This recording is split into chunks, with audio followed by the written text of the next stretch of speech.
Vítajte ľudia na najväčšom boxovacom evente tohto roka. Jediný spôsob, aby ľudia pozreli na zomierajúci šport, je dať najhojitovanejšieho youtubera a samotného oceľového Mikea Tysona do ringu. A tu máme Jakea Paula, ktorý slúbil, že výhrou podporí bratovú charitu, ktorý závisí na zbieraní Pokémon kariet. A tu je ten muž osobne, samotný železný Mike Tyson. Na tento zápas trénoval a môže povedať, že je v najlepšej forme.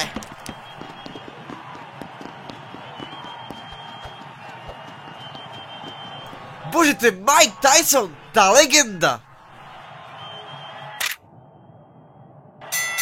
Dúfam, že si pripravený zomrieť. Vykúpem sa v tvojej zasranej krvi, Logan. Kam sa ten dedo rozbehol? Ale nie, robím si srandu, stále si najlepší. Máš môj rešpekt. Poďme to spraviť viac presvedčiv. Počkať. Čo? Mike zasiahol práve Jakea do hrude. Vyzerá to asi bolí. Ako asi Jake na to odpovie?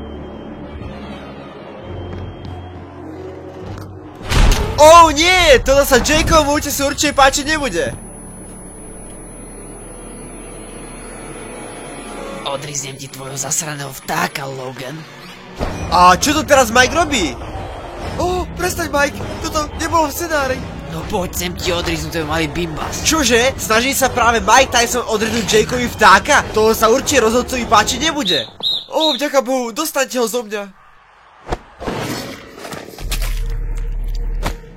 Čože? Nie, rozhodca je zanepráznený. Tak toto bude špinavý boj. Len ty a ja, Logan. Žiadne pravidlá. Nikto ťa nemôže zachrániť. Ja som Jake, Logan je môj brat. Čože? To je Jakeov brat.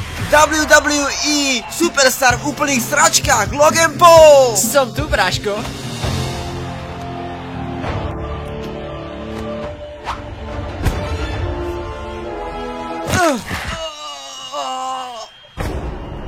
Nie, môjho vtáka nie, Mike, prosím.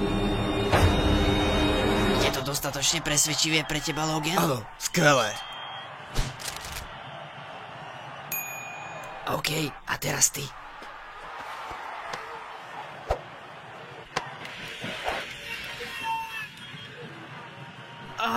Nie. Ja. OK. Dokázal to, naozaj to dokázal. Jake Paul je váš víťaz. Porazil som Mikea Tysona, ale stále je tu jedna boxovacia legenda, ktorú ja musím poraziť.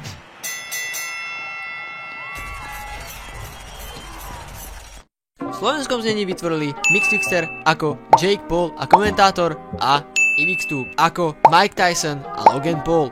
Vyrobené v roku 2024.